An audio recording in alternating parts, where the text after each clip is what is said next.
You crazy motherfucker, bro. I ain't ever seen a guy come back from being 18 piece, man. Like, one of a kind, man. Sweaty bastard.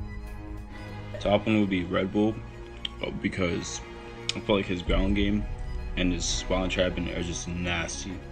Really fast shot. Just outshined a lot of us once a lot of us quit, you know. Rub on the other hand, you know, he fucking came back, started fucking third and going, nigga.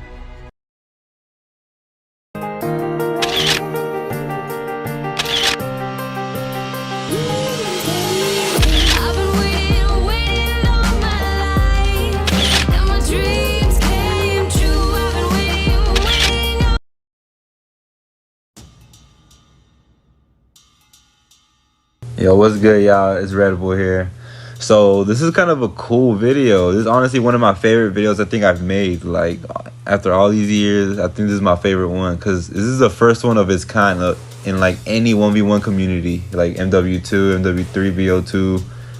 Like, because this is like a breakdown analysis, you know what I mean, like of someone's actual playstyle, showing the visuals and everything. It's gonna be a pretty cool video, honestly. So yeah, let's get right to it.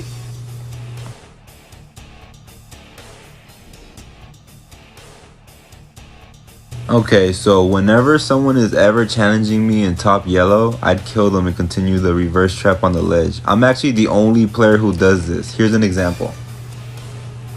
Okay, so for example, Rizanity is trying to pressure me in the yellow house, so I wallbang him, hit rock, and then through the trailer. There's actually two ways to do this. You could do this the way I just did it, or after you hit the brick, you could press the rock and shoot him right through the bush, which is sexier in my opinion.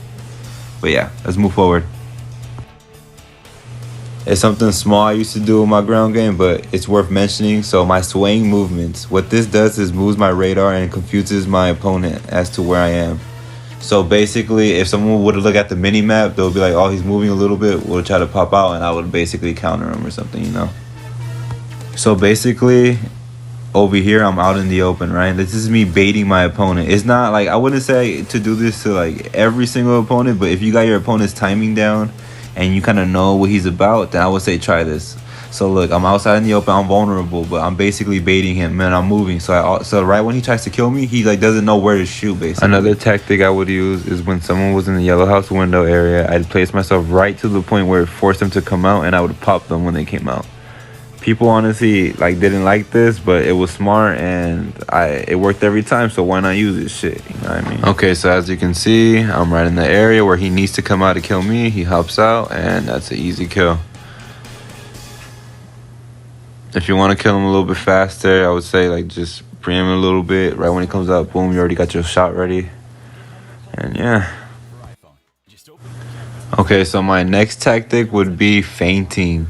I would use the red truck in creative ways. I would use the little steps and feint to confuse my opponent on exactly where I was. Honestly, you got to be tricky because my objective was to use that ground game kill to get 10 kills with the spawn trap, you know what I mean? So I really, once I got my ground game real good, my traps became like, because my traps were already good. So once I upped my ground game, it was like crazy because my ground game helped my spawn traps in a way. You get me? They complemented each other, which was amazing.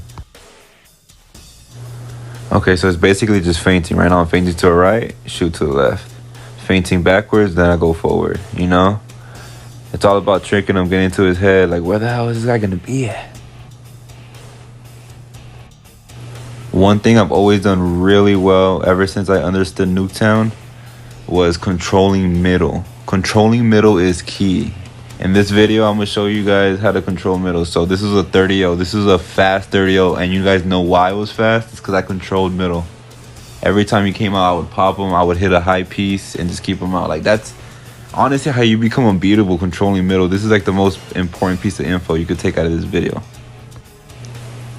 Okay, so as soon as the game starts, I'm instantly going to middle because I'm trying to control middle. He thought I was going to go from the left of the truck, and I went inside the middle. You see, I already juked him. Feints are important on this game. But he went out of green, and I controlled middle again. My mistake was letting him get out of green, but I recovered. I got him in the middle of the map, and I'm back to controlling middle. I missed there, so now my job is to keep him out of middle. There you go. You see, as soon as he came out,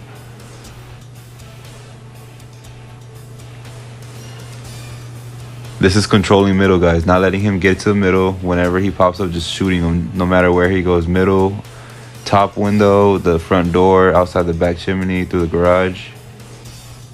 Like right now he's through the garage. So you see, he thought I was gonna go through the outside of the trailer, but I went through the middle.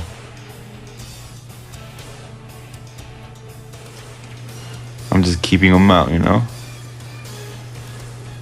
He's in the garage area, you see? A lot of people will stand right at the ledge of the trailer, but I hopped out. You gotta be different because everybody plays the same. He's trying to come out. I'm already guarding it.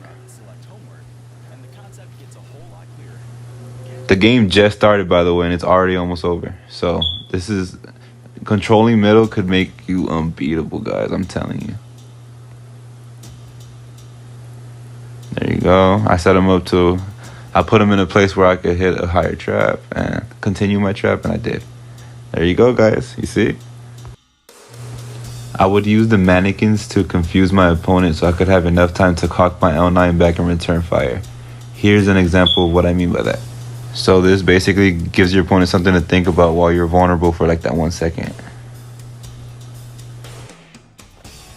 One thing I would do back in the day is if I was in the yellow house, I would shoot the bottom right corner of the bedroom, and anytime someone was in the middle of the truck, it popped them every single time, without fail.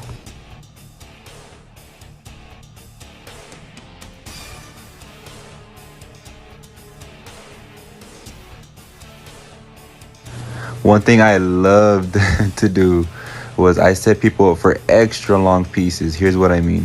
So if I know I have 5 or 6 bullets, I'll do a trap to put you in a position where I know I can get you even after I reload. So I'll just press the spawn at just the right time. Here are some examples. I kill him here, you know. So basically, I'm just hitting the regular 10 piece as always, but the part I want to show you guys is after I hit the 10. Then he's gonna spawn there. Then he's gonna spawn there. Then he's gonna spawn there. And then you get me, so I reload. It's gonna be it's rare when he's in the yellow house, but when he's in the yellow house you could do this, but a lot of the times he'll be by bush. You could press that issue too. But yeah. Then he's gonna spawn there. And then he's gonna spawn there. And then he's gonna spawn there. And then he's gonna spawn there. Yada yada yada.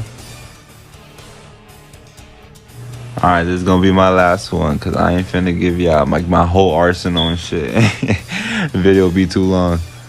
Alright, so last but not least, I would always place myself right at the corner of anywhere I'm at, but I wouldn't be out enough to get popped. I do this because I want my opponent to jump out to a place where he's vulnerable. On top of this, I would pre-aim and anticipate when they come to get a faster shot in. Here's an example. I'm kind of baiting him, right? I'm like at the edge of the bus. He thinks I'm going to come out. He jumps out like thinking he's going to get me. And then and just pop him. You see, basically over here. I'm already anticipating him coming out. It's kind of baiting him, like, you know? Alright, yeah, guys. So this is the end of the video.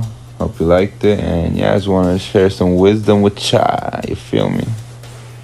Alright, peace.